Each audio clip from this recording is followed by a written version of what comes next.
როგორც მოვისმინეთ, ორ დღეში NDI გამოაქვეყნებს პოლიტიკური პარტიების რეიტინგების შესახებ კვლევის შედეგებს და საინტერესოა რა შედეგები იქნება, თუმცა აქამდე საზოგადოებას ამ კვლევის მიმართ დიდი ნდობა არ ქონია და არ აქვს ამ ნაწილში, რაც ქვია პოლიტიკური პარტიების რეიტინგებს, ხოლო იმ ნაწილში, რომელიც უკვე გამოქვეყნდა დასაქმების თაობაზე, ქვეყანაში უმუშევრობის შესახებ შემოსავლების პრობლემა, ანუ სიღატაკე, ტერიტორიული მთლიანობის საკითხი, თქვათ, მე რამდენი არის მოსახლეობაში, იგივე პენსიების საკითხი და ასე შემდეგ, ამ ნაწილში დაახლოებით ეს კვლევები მაგალითად ჩემს ნდობას იმსახურებს იმ თვალსაზრისით, რომ რასაც ჩვენ ვაწყდებით ურთიერთობაში ჩვენს თანამემამულეებთან და საზოგადოებაში პრინციპში ემთხვევა. ასევე ემთხვევა წინა მონაცემებს და ჩემთვის ეს მონაცემები ცნობილია იმის თაობაზე, რომ რეალური უმუშევრობის დონე ჩვენს ქვეყანაში არის დაახლოებით 63%. მიუხედავად იმისა, რომ ოფიციალური სტატისტიკით ეს არის 12.4%. საერთოდ საერთაშორისო ნორმების მიხედვით ივარაუდება, რომ თუ უმუშევრობის მაჩვენებელი 10%-ის ფარგლებში თავსდება, მაშინ ეს ზოგადად პრობლემას არ წარმოადგენს. და თავშოთ ევროპისათვის, განვითარებულ ქვეყნებისათვის 5-7%-ია.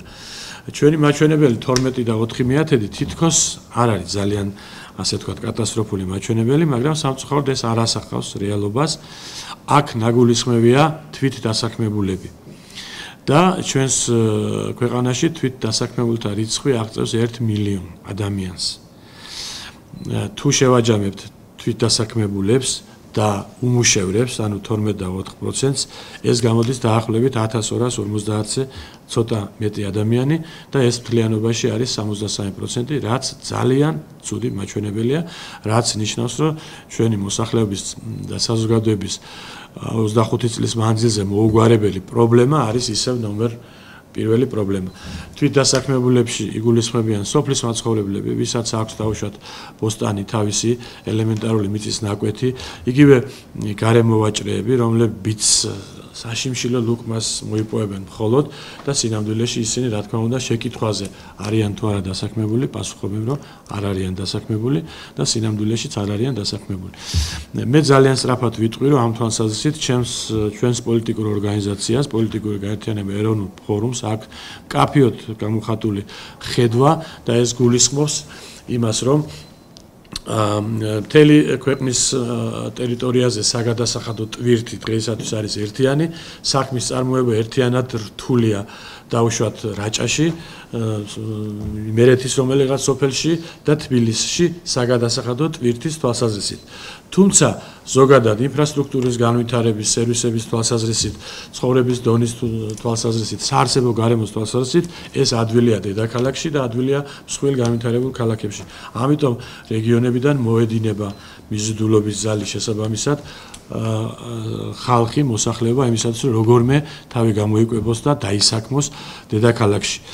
ეროვნულმა ფორუმმა შეიმუშავა ახალი ტერიტორიული დიფერენცირებული საგადასახადო სისტემა, რომელიც გულისხმობს, რომ იმ ადგილზე, სადაც უფრო დაცლილია მოსახლეობისგან ტერიტორია და სადაც უფრო რთულია საქმის წარმოება, შესაბამისად იყოს ძალიან დაბალი ან საერთოდ ნულოვანი გადასახადი იმისათვის, რომ ერთგვაროვანი საქმის წარმოების სტიმული უფრო იქით იყოს და დაუშვათ ჩვენ ვიცით სულ 5 საერთო სახელმწიფო გადასახადი და 1 ადგილობრივი გადასახადი, რომელთა ტვირთის შემცირების შემთხვევაში თქვა დამატებითი ღირებულების გადასახადი, მოგება, საშემოსავლო გადასახადი, აქციზის გადასახადი, იმპორტის გადასახადი, თუ ასეთი გადასახადით იბეგრება ესა თუ ის საქმიანობა და ამის ჯამური ტვირთი თუ არის თბილისში დიდი და ის რაც არის, თქვათ ამ რეგიონში იქნება დაბალი და ამ გათვლებით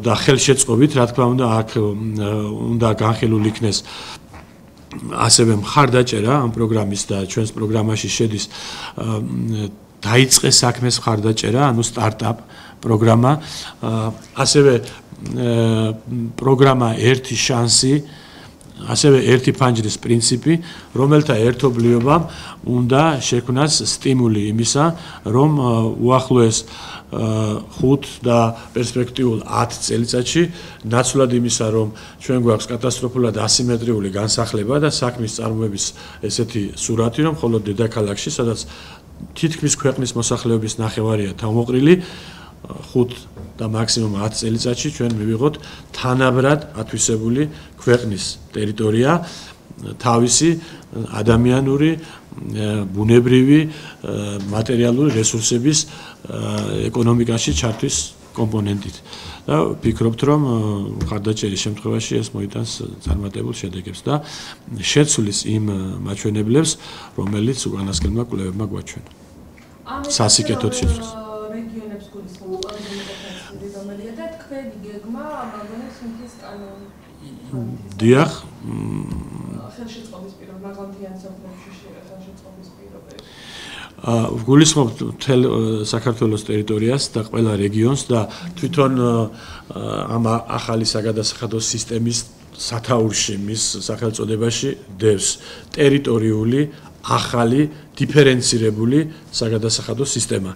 ესე იგი, ეს უნდა განიხილებოდეს ტერიტორიების მიხედვით, ვთქვათ, უკიდურეს ავიღოთ რაჭარაკი, ვთქვათ, ონის რაიონი, რომელიც თითქმის დაიცალა მოსახლეობისგან ბოლო 20 წლის მანძილზე, არათუ განახევდა კიდევ უფრო 13,000 მოსახლე იყო დაუშვათ 1995 წელს და დღეს სადღაც 5-დან 6,000-მდე მერყეობს. იქ საქმის წარმოება უფრო რთულია და დემოგრაფიულად არის ძალიან მძიმე სურათი, ხო? აქ ჩვენ შეიძლება განვიხილოთ ნულოვანი საგადასახადო ტვირთი ან ძალიან მცირე თქვათ საგადასახადო ტვირთი ნულოვანი საკეთ. თუ მოვახლოვდებით წამოვალთ ცენტრისკენ და უშუალოდ ავიღებთ იმერეთის რაიონებს, მაგალითად ტყიბულზე ვისაუბროთ და თერჯოლაზე, აქ ონთან შედარებით ცოტა მეტი შეიძლება იყოს საგადასახადო ტვირთი, მაგრამ თბილისთან შედარებით გაცილებით ნაკლები. ანუ ტერიტორიული ერთეულების მიხედვით, დემოგრაფიული სურათის მიხედვით და საქმის წარმოების სირთულიდან გამომდინარე, ამა თუ იმ ტერიტორიული ერთეულისთვის, ან ტერიტორიული ერთეულების ჯგუფისთვის, თქვათ 2-3 ტერიტორიული ერთეულებისთვის უნდა იქნეს ერთნაირი შემცირებული საგადასახადო ტვირთი. ეს უნიკალური შეთავაზება იქნება ქართველი და უცხოელი ინვესტორებისთვისაც, იმისათვის, რომ მოზიდული იქნეს ინვესტიციები და ჭრილოვანი ეკონომიკა გაცოცხლდეს და მიიმართოს გაყინული აქტივები და რესურსები ეკონომიკის ასამოქმედებლად. აქ ჩვენ გულისხმობთ ასევე სახელმწიფოს მიერ შეუსრულებელ ვალდებულებებს სამართლიანობის აღდგენის თვალსაზრისით და უკანონოდ ჩამორთმეული ქონების დაბრუნებისათვის, რომელი ვალდებულებებით სახელმწიფომ დღემდე ვერ შეასრულა და თუ აქ არის სირთულე, რომ 3-4 ეტაპიანი გადაყიდვები მოხდა და გამოძიება ძნელია და ასე შემდეგ, სახელმწიფომ თავის ხელთ არსებული რესურსებიდან და ეს არის საპრივატიზაციო ობიექტები, ეს არის მიწის რესურსები, უნდა მოახდინოს ამ ქონების მეშვეობით კომპენსაცია იმ უკანონო ზარალისა და დანაკლისისა, რომელიც ჩვენმა მოსახლეობამ და საზოგადოებამ განიცადა 9 წლიანი თუ 10 წლიანი რეჟიმის პირობებში უკანონოდ ჩამორთმეული ქონებისგან. ეს ყველაფერი და შესაბამისად სტიმულები თქვენ ახსენეთ მაღალმთიანი რეგიონების შესახებ კანონი, ეს კანონი 1999 წლიდან არსებობს ჩვენ ქვეყანაში, ვერ მუშაობდა, ეხლა ამუშავდა გარკვეულ ნაწილებში, თქვათ იგივე საპენსიო დახმარების მიმართულებით მაღალმთიან რეგიონებში სექტემბრიდან უკვე 216 ლარი იქნება პენსია ამ კანონის შესაბამისად.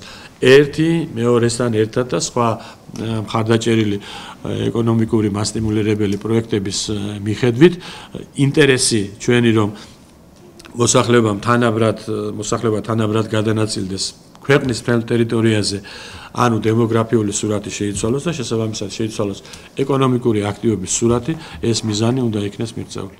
საჩვენო თქმებზე გადავიდეთ, როგორც ვიცით, მაჟორიტარული დეპუტატთა პირად კენჭის ხრას. დიახ, როგორც გითხარით, მე გახლავართ პოლიტიკური გაერთიანება ეროვნული ფორუმის წევრი, ჯერ კიდევ 2006 წლიდან, ანუ მისი დაფუძნების დღიდან დღემდე ეროვნულ ფორუმთან ერთად ვიბრძოდი მე იმ წლებში არსებული რეჟიმის წინააღმდეგ და 2012 წელს ეროვნული ფორუმის სახელით კოალიცია ქართულ ოცნებასთან ერთად ოცნების მაჟორიტარ კანდიდატად კენჭი ვიყარი ამროლაურის რაიონში. ჩემი შეფასებით ეს დამთავრდა ჩემი წარმატებით, თუმცა ეს არ იყო რეალური არჩევნები, ეს იყო ასე ვთქვათ ბრძოლა წესების გარეშე. ამროლაური არის რეგიონის ცენტრი, იქ მოხდა მობილიზება სახელმწიფო რესურსის, რამდენიმე ყოფილი გუბერნატორი, ცენტრალური ხელისუფლების უწყებების წარმომადგენლები, თავდაცვის სამინისტროდან, შინაგან საქმეთა სამინისტროდან მოადგილეების დონეზე ჩამოსული იყვნენ და პრაქტიკულად იყო სამგლო-სასიცოცხლო ბრძოლა. და ამ ბრძოლაში არჩევნების შედეგების, შეჯამების მიმდინარეობისას ღამის პროფესორ დილის 5 საათამდე ვიგებდი, ლიდერობდი და 6-ის ნახევარზე ბოლო 2 საარჩევნო უბნიდან მოტანილი შედეგებით გადაიფარა და 126 ხმით დავმარცხდი 2012 წლის არჩევნებში. თუმცა როგორც მიმდინარეობს საუბარი, ვინც ჩემთან გაიმარჯვა ნაციონალური მოძრაობის წარმომადგენელმა, რომელიც იყო ნაციონალური მოძრაობის ხრიდან პარლამენტის წევრი ჯერ კიდევ 2008-12 წლებში, დღეს დიდი ალბათობით შეიძლება ის იქნეს ოცნების კანდიდატი ამ ოლქში. რაც ჩემთვის ძალიან სამწუხარო და მიუღებელია, მე არ ვიცი როგორ წაიმართება იქ საარჩევნო კამპანია. გარდა ამისა არის ძალიან მნიშვნელოვანი მომენტი ის, რომ თქვენ ისევ არა, თუმცა განიხილებოდა ეს ვარიანტიც, მაგრამ მე უარი ვთქვი იქ კენჭისყრაზე, იმიტომ რომ ოლქების გათანაბრების ვალდებულებიდან გამომდინარე საკონსტიტუციო სასამართლოს გადაწყვეტილების შესაბამისად ამროლაურის საარჩევნო ოლქს დაემატა ონის, დაემატა ცაგერის, დაემატა ლენტეხის, დაემატა მესტიის და ამ 5-ვე მუნიციპალიტეტს ეყოლება ერთი მაჟორიტარი, ანუ ერთი მანდატიანი ოლქი გახდა და ეს მაჟორიტარი ვინც არ უნდა იყოს ის წინასწარ განწირულია იმისათვის, რომ ყველა მისი დაპირება იქნება ყალბი და ის მოატყუებს იქაურ ამომრჩევლებს, იმიტომ რომ მისვლასაც კი ვერ და შეხვედრასაც კი ვერ მოახერხებს, იმიტომ რომ ონიდან მესტიაში რო ახვიდე, სრული ერთი დღეა საჭირო ამისათვის. მეორე დღე უკან დაბრუნებისათვის და შეხვედრისათვის, რა თქმა უნდა, არაფერი არ ჩნდება. შესაბამისად, რა თქმა უნდა, მე არანაირი გარანტია გამარჯვებისა იქ არ მქონდა, მაგრამ თეორიულადაც კი ჩემთვის მიუღებელი იყო, რომ წინასწარ დაგეგმილი, ასე ვთქვათ, ტყუილით ჩამეტარებია კამპანია. ამიტომ გადავწყვიტე უბრალოდ გეგმავ, რომ სადაც მე თბილისში ვცხოვრობ ათეული წლების მანძილზე და ეს არის გლდანის რაიონი, მუხიანის დასახლება. აი ამ დასახლება 93 წლიდან დაიწყო იქ განაშენიანება და პირველივე კორპუსს აშენებდა ის ორგანიზაცია, სადაც იმ დროისათვის მე მუშაობდი და იქ მივიღე ბინა, იმის შემდეგ ადგილზევე 1-2 გადაადგილება მოახდინე, თუმცა არ გავშორები ვარ მუხიანს, შესაბამისად ვარ მუხიანის მაცხოვრებელი და ამიტომ ჩემს ამორჩეველს თავაზობ, ჩემს თავს, ჩემი ასე ვთქვათ, გამოცდილებით, ჩემი უნარ-ჩვევებით, ჩემი მორალური და ზნეობრივი პრინციპებით და თუ ისინი ვთქვათ, ამას ყველაფერს მიიღებენ და დაუჭერენ მხარ ჩემს კანდიდატურას, მე შევეცდები, რომ უახლოეს 4 წელიწადში მთელი ის რესურსი, რაც მე დაგროვილი მაქვს ცხოვრების მანძილზე, მოვახმარო მათი პრობლემების მოგვარებას. მუხიანში გიხილოთ ეს? ალბათ, სავარაუდოდ. თქვენ თუ გუნებთ ამისთან ერთად? აი გაზეთი გამოვიდა დღეს და თუ კი პრინციპში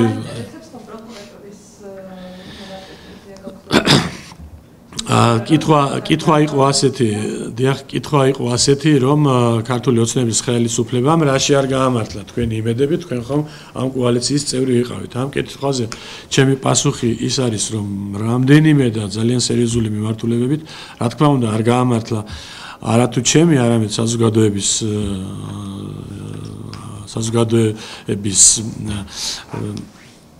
სურვილები და საზოგადოების ინტერესები და პირველესად ეს გამოიხატა სამართლიანობის აღდგენის პროცენტის ვერ განხორციელებით. ანუ ქართული ოცნების სამართალდამცავი ორგანოებმა ვერანაირად ვერ უზრუნველყეს სამართლიანობის აღდგენა, რა დაპირებითაც 2012 წელს ქართული ოცნება მოვიდა ხელისუფლებაში.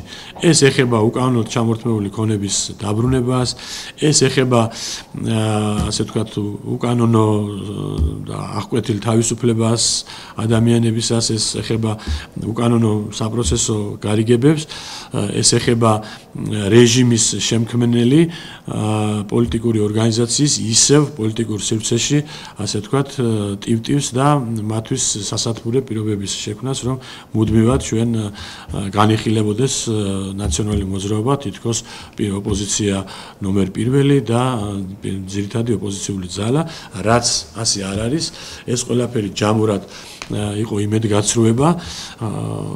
იმედგაცრუება სასამართლოს მხრიდან, სასამართლომ სრულად დაკარგა ნდობა საზოგადოებისა, ხოლო როგორც გითხარით, პროკურატურამ უამრავი საქმე, რომელიც ბოლოდინი იყო, რომ იქნებოდა გამოძიებული, ვერ გამოიძია და არ მიიყვანა ბოლომდე. ამ საქმეებში არის ის საქმეებიც, რომელზედაც საუბარია დღევანდელი რეზონანსის ნომერში და ჩემი დევნილთა მინისტრის თანამდებობაზე მუშაობის განმავლობაში დაახლოებით 20-ზე მეტი და როგორც მახსოვს 22 თუ არ ვცდები საქმე იქნა გადაცემული, რომელიც შეიცავდა სისხლის სამართლის დანაშაულის ნიშნებს და სამწუხაროდ დღემდე არც ერთ ამ საქმეზე საბოლოო შედეგი არ დადგა.